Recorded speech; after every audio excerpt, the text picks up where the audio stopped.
Eu falo sobre os acontecimentos da revolta da cabanagem. Um fato muito curioso relacionado ao conflito é que, apesar de ter sido uma revolta popular, pois os cabanos na maioria eram índios e mestiços, a elite da província também estava extremamente satisfeita com o cenário político. Assim, os grupos se uniram em nome da disputa da independência, entre as principais causas levantadas para fundamentar a cabanagem. Estão, além da insatisfação política e territorial da elite, o considerável abandono do território por parte do governo imperial e as exigências de melhor qualidade de vida e trabalho por parte dos cabanos. Liderados principalmente pelos fazendeiros Félix Clemente e Francisco Vinagre, os combates começaram no ano de 1935 e aconteceram entre os cabanos e as tropas do governo central.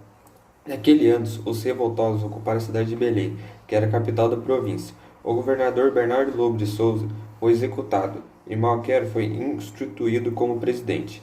Entretanto, pouco tempo depois, o fazendeiro mostrou-se um impostor quando fez acordos com o governo regencial para tentar suprimir a revolta, inclusive mandando prender Eduardo Angelim, um dos líderes do movimento. Essa traição gerou um combate sangrento que culminou na morte de Félix Malquer. Com isso, Francisco Vinagre assumiu o poder e posteriormente será sucedido por Angelim. Porém, naquele momento, o movimento estava enfraquecido e com muitas desordens.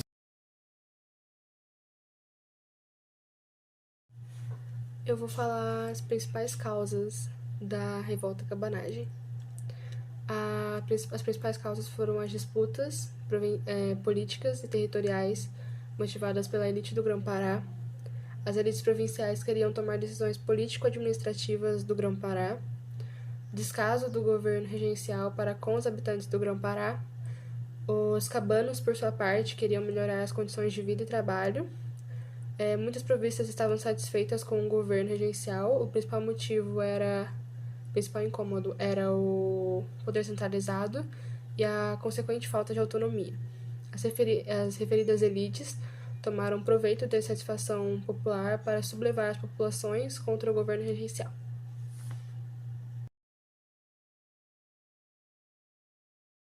Eu vou falar sobre as consequências e o desfecho da cabanagem.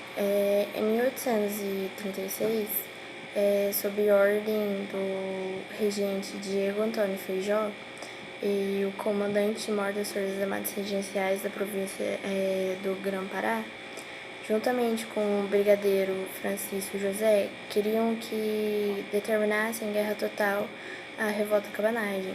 Com a ajuda de mercenários europeus e juntamente com os soldados do governo, e depois de muitos ataques a Belém e a acampamentos de cabanos, a revolta acabou sendo suplicada. Com isso, foi preso o Eduardo Angelim e foi encaminhado ao Rio de Janeiro.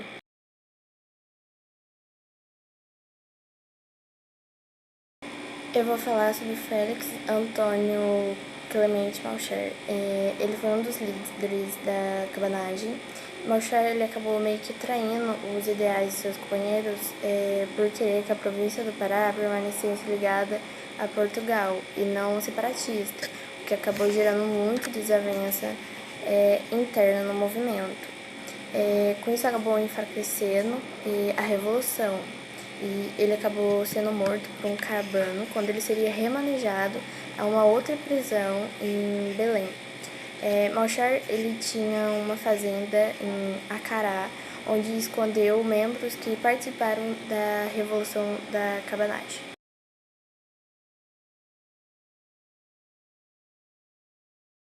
Bom, agora eu vou falar sobre Francisco Vinagre. E ele era um lavrador. Ele também foi um dos líderes do movimento cabano e foi também atuou como um dos presidentes da província do Grão-Pará no ano de 1835, durante o governo cabano. Na madrugada de dia 7 de janeiro de 1835, foi liderado um grupo por Antônio Vinagre para que fosse invadido o palácio do governo de Belém, que era a atual capital da província, aonde resultou na morte de Lobo de Souza e do comandante das armas. E com isso nomearam Malcher para que ele fosse o novo presidente, só que o mesmo traiu todo o movimento cabano e então ele foi nomeado, então Francisco Vinagre foi o atual presidente do movimento.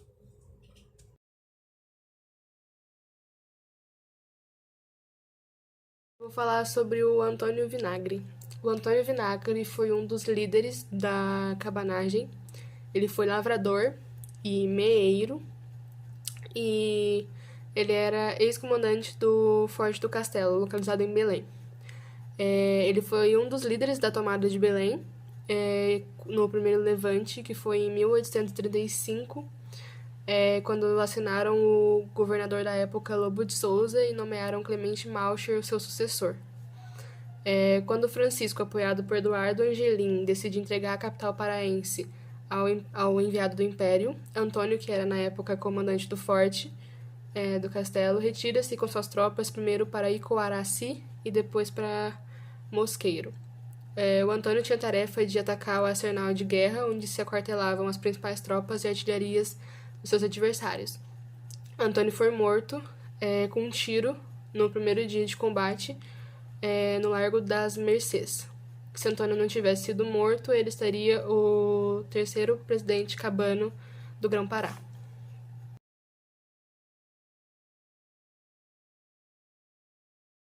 Bom, eu vou falar sobre o Eduardo Angelim. Ele foi um lavrador e um dos líderes do movimento da cabanagem.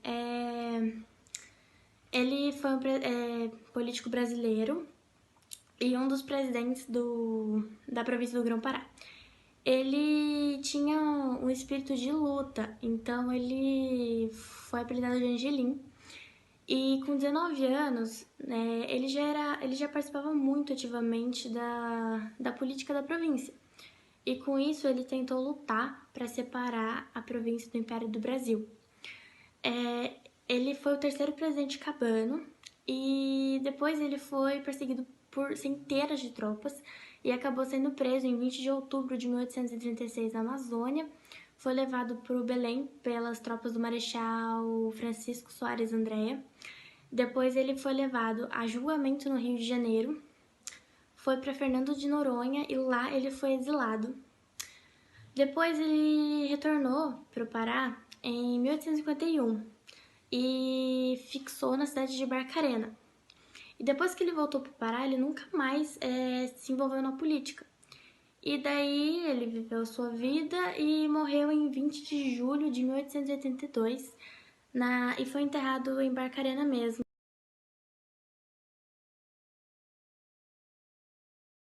Bom, eu vou falar algumas curiosidades que tiveram na cabanagem.